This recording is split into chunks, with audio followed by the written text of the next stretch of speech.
السلام عليكم ورحمة الله وبركاته. إن الحمد لله نحمده ونستعين به ونستغفره ونعوذ بالله من شرور أنفسنا وسيئات أعمالنا. من يهده الله فلا مضل له ومن يضلل فلا هادي له. أشهد أن لا إله إلا الله وحده لا شريك له وأشهد أن محمدًا عبده ورسوله وصفيه من خلقه وخليله. أدى الأمانة وبلغ الرسالة ونصح للأمة فكشف الله به الغمة وتركنا على المحجة البيضاء ليلها كنهارها لا يزيغ عنها إلا هالك.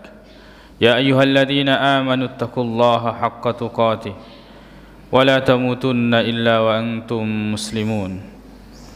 أما بعد فإن أصدق الحديث كتاب الله تعالى وخير الهدي هدي محمد صلى الله عليه وسلم وشر الأمور محدثاتها فإن كل محدثة بدعة وكل بدعة ضلالة. أما بعد. Kaum muslimin jamaah Jumat yang semoga dirahmati oleh Allah Subhanahu wa taala. Allah Subhanahu wa ta'ala berfirman, wal fajri wa layalin ashr, demi waktu fajar dan malam-malam yang 10. Al-Hafiz Ibnu Katsir rahimahullahu ta'ala mengatakan bahwa yang dimaksud dengan malam-malam yang ke-10 adalah hari atau 10 hari pertama dari Zulhijjah. 10 pertama dari bulan Zulhijjah. Dan ini dikatakan oleh Ibnu Abbas, begitu pula Ibnu Zubair, begitu pula Mujahid dan selainnya dari ulama salaf maupun khalaf. Wal fajri wa layalin ashar, Allah Subhanahu wa ta'ala bersumpah dengan 10 hari pertama Zulhijjah. Maka ini menunjukkan akan keutamaan hari-hari tersebut.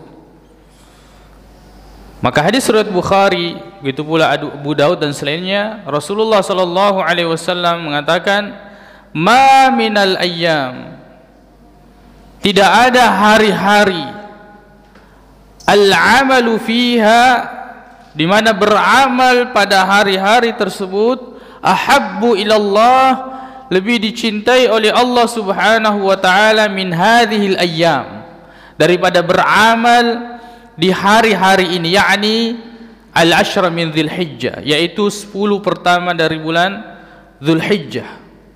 Sahabat mengatakan, "Ya Rasulullah, walal jihad?" Wahai Rasulullah, bahkan mengalahkan pahala jihad? Kata Nabi sallallahu alaihi wasallam, walal jihad, bahkan lebih daripada jihad. Illa rajulun, kecuali jika seandainya ada seseorang kharaja fi sabilillah, keluar di jalan Allah Subhanahu wa taala, binafsihi wa malihi, dengan diri dan hartanya, thumma lam yarji', kemudian dia tidak kembali, min dzalik bi syai'in, dengan semua itu sedikit pun. Dari hadis ini Nabi sallallahu alaihi wasallam menegaskan bahwa beramal di hari-hari 10 pertama Zulhijjah itu adalah merupakan puncak amal. Kaum muslimin jamaah Jumat yang semoga dirahmati oleh Allah Subhanahu wa taala. Dan sekarang ini kita berada di penghujung Dzulqa'dah. Tidak lama lagi kita akan memasuki bulan Zulhijjah.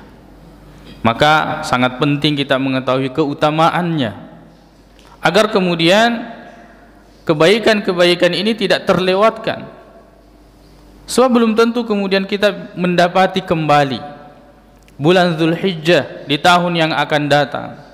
Maka kesempatan ketika Allah Subhanahu wa ta'ala memberikan kepada kita, maka kita gunakan dengan mempelajarinya, dengan mengetahui hukum-hukum yang berkaitan dengannya, begitu pula keutamaan-keutamaannya. Secara umum bahwa semua amal saleh di 10 pertama Dzulhijjah itu menjadi amalan yang dianjurkan, terutama banyak berzikir kepada Allah Subhanahu wa taala. Allah Subhanahu wa taala berfirman, "Wa yadhkuruna ismallahi fi al-ayyamil ma'lumat", fi ayyamil ma'lumat, dan mereka senantiasa berzikir menyebut nama Allah Subhanahu wa taala pada hari-hari yang ditentukan. Ulama tafsir mengatakan yang dimaksud di sini adalah 10 pertama Dzulhijjah.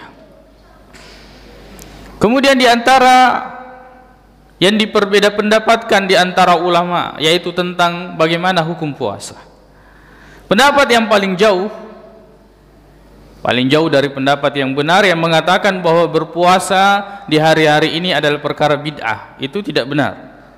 Sebab landasannya jelas, walaupun kesahihannya diperselisihkan di antara ulama, bahwa di dalam masalah puasa di 10 pertama Dzulhijjah ini ada 2 hadis dari Nabi sallallahu alaihi wasallam. Yang pertama hadis Aisyah radhiyallahu anha, dan yang kedua adalah hadis Hafsah atau hadis dari sebagian istri-istri Nabi sallallahu alaihi wasallam. Hadis riwayat Aisyah radhiyallahu anha yang diriwayatkan oleh Imam Muslim, beliau mengatakan, "Ma ra'aitu Rasulullah sallallahu alaihi wasallam yasumul asyraqat", bahwa saya tidak pernah melihat Nabi sallallahu alaihi wasallam berpuasa di 10 pertama Dzulhijjah sama sekali. Dan ini hadisnya sahih. Kemudian hadis yang kedua, hadis Hafsah radhiyallahu anha, beliau mengatakan, "Kana Rasulullah sallallahu alaihi wasallam", bahwa adalah Rasulullah sallallahu alaihi wasallam yasumu tis'a Dzulhijjah, beliau mempuasakan 9 hari di awal bulan Dzulhijjah. Dan di riwayat yang lain mengatakan yasumul asyrah, mempuasakan 10 pertama Dzulhijjah. Bagaimana hukum berpuasanya? Maka sebagian ulama mengatakan bahwa 2 hadis ini yang paling sahih adalah hadis Aisyah radhiyallahu anha, bahwa Nabi sallallahu alaihi wasallam tidak pernah berpuasa di 10 pertama Dzulhijjah. Adapun hadis yang kedua itu hadis yang lemah. Tapi bukan berarti berpuasa di 10 pertama ini dilarang. Dan bukan berarti bahwa Nabi sallallahu alaihi wasallam tidak berpuasa di 10 pertama ini. Sebab Aisyah radhiyallahu anha itu hanya bercerita tentang apa yang dia lihat. Dan Nabi sallallahu alaihi wasallam memiliki istri-istri, dan tidak mungkin Rasulullah berada di satu tempat 10 hari. Dan Nabi SAW mempergantikan tempat-tempatnya di antara rumah-rumah istrinya. Aisyah radhiyallahu anha hanya bercerita tentang apa yang dia lihat. Dan kaidah mengatakan bahwa yang menetapkan maka dia lebih didahulukan daripada yang tidak mengakui, sebab yang menetapkan ini memiliki tambahan ilmu. Ala kulli hal, bahwa puasa itu adalah amal kebaikan. Puasa itu adalah amal kebaikan, termasuk amal-amal yang dimana ketika kita melakukan di 10 pertama Dzulhijjah ini adalah termasuk amal yang terbaik dari hari-hari dunia. Maka hendaknya kita mempersiapkan diri. Begitu pula dengan harta kita bersedekah. Dan di antara ibadah yang terbesar yaitu ibadah kurban dan ibadah haji tentunya. Orang-orang yang memiliki kemampuan dari segi harta, maka sungguh dia itu tidak tahu berhitung kalau kemudian dia tidak melakukannya, padahal dia memiliki keluasan rezeki. Dia bisa melaksanakan haji, dia punya harta, tapi dia tidak melakukannya, maka orang ini termasuk orang yang tidak pandai berhitung. Walaupun dia sukses dalam urusan dunianya karena pintar menghitung-hitung, tapi dalam urusan akhirat dia tidak pandai berhitung. Bagaimana bisa pandai berhitung kalau kemudian dia menahan dirinya daripada surga yang Allah janjikan bagi orang-orang yang melaksanakan haji mabrur? Bukankah Nabi sallallahu alaihi wasallam mengatakan al-hajjul mabrur laisa lahu jazaa'un illal jannah. Haji yang mabrur itu tidak ada balasannya kecuali surga. Tidak ada perhitungan yang seperti ini kecuali perhitungan yang kita lakukan bersama dengan Allah Subhanahu wa taala. Kita keluarkan harta, misalnya haji ya ONH plus, misalnya berangkat dengan 300 juta atau bahkan lebih, itu tidak ada nilainya dibandingkan dengan surga yang Allah Subhanahu wa taala janjikan. Ini bagi orang-orang yang mampu. Begitu pula ibadah-ibadah yang lain.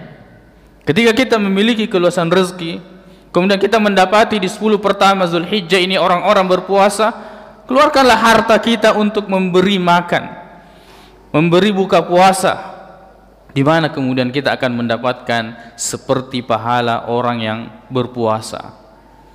Sebagaimana sabda Nabi sallallahu alaihi wasallam, "Man fattara sa'iman," siapa yang memberi buka puasa, maka dia akan mendapatkan pahala sebanyak orang yang berbuka puasa. Kaum muslimin jamaah Jumat yang semoga dirahmati oleh Allah Subhanahu wa taala.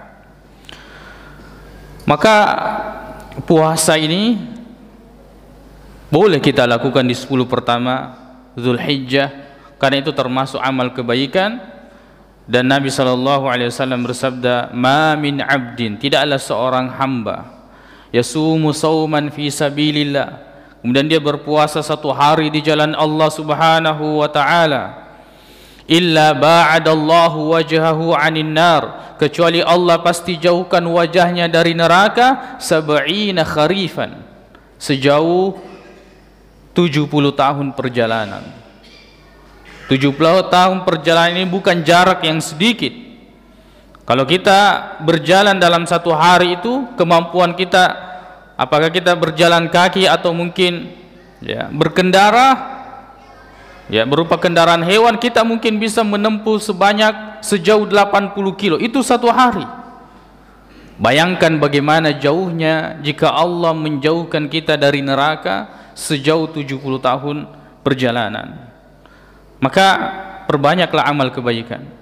Promo amal ini sedang akan dibuka besar-besaran di 10 pertama Zulhijjah. Semoga Allah Subhanahu wa taala menyampaikan kita di hari-hari tersebut, kemudian memberikan kita taufik, hidayah, petunjuk, kekuatan dan keimanan untuk kemudian bisa melakukan banyak kebaikan, amal-amal terbaik dari hari-hari dunia. Aqulu qauli hadza wa astaghfirullah li wa lakum.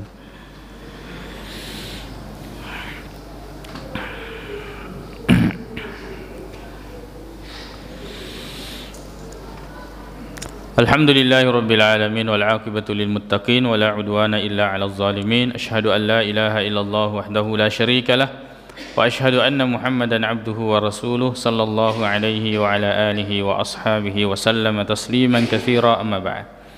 Kaum muslimin jamaah Jumat yang semoga dirahmati oleh Allah Subhanahu wa taala.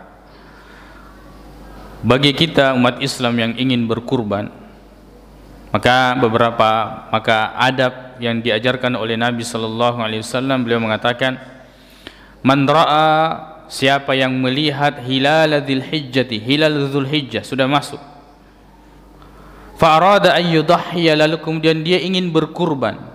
Yang dimaksud berkurban di sini adalah orang yang mengeluarkan hartanya untuk kemudian menyembelih hewan, walaupun kemudian bukan dia yang memotong hewan tersebut.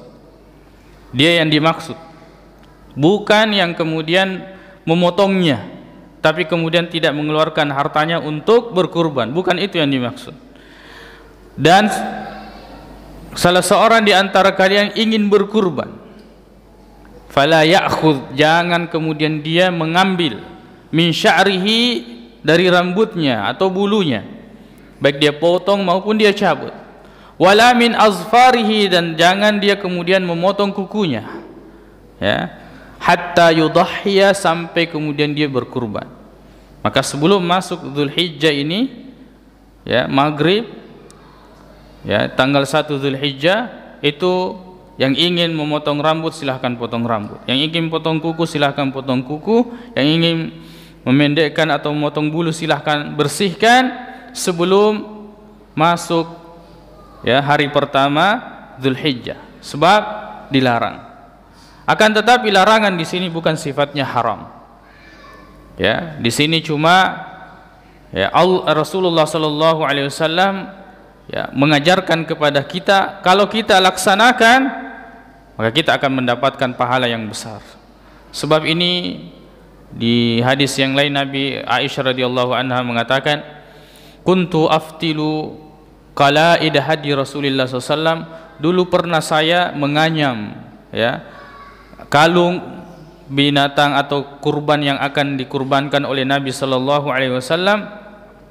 Thumma la yajtanibu syai'an, Nabi sallallahu alaihi wasallam pada waktu itu tidak menjauhi sedikit pun mimma yajtanibuhul muhrim, dari apa yang harus dijauhi oleh orang-orang yang berihram, termasuk diantaranya adalah potong rambut, begitu pula potong kuku. Maka hadis ini kemudian menghilangkan keharaman atau dosa bagi orang yang memotong rambut atau memotong kuku di 10 pertama Dzulhijjah. Tapi kalau kita laksanakan itu betul-betul bahwa kemudian kita tidak menyentuh rambut, tidak memotongnya dan tidak memotong kuku, maka kita akan mendapatkan pahala yang besar di sisi Allah Subhanahu wa taala. Mudah-mudahan Allah memberikan kemampuan kepada kita untuk kemudian kita bisa berkurban, berbagi kepedulian kepada umat Islam yang mungkin, ya, sepanjang tahun mereka tidak pernah menikmati yang namanya, ya, makanan atau daging yang sering dinikmati oleh orang-orang yang mampu. Allahumma ighfir lana dhunubana wa israfana fi amrina wa tsabbit aqdamana wansurna 'alal qaumil kafirin. Allahumma inna nas'aluka al-huda wat tuqa wal 'afafa wal ghina. Allahumma arinal haqqo haqqan warzuqna ittiba'ah wa arinal batila batila warzuqna ijtinabah. Rabbana atina fid dunya hasanah وفي الآخرة حسنة وقنا عذاب النار. أقول قولي هذا وأستغفر الله لي ولكم وآخر دعوانا أن الحمد لله رب العالمين وأقيموا الصلاة. Sembah kalian hanya kepada Allah Subhanahu wa taala dan jangan kalian melakukan kesyirikan.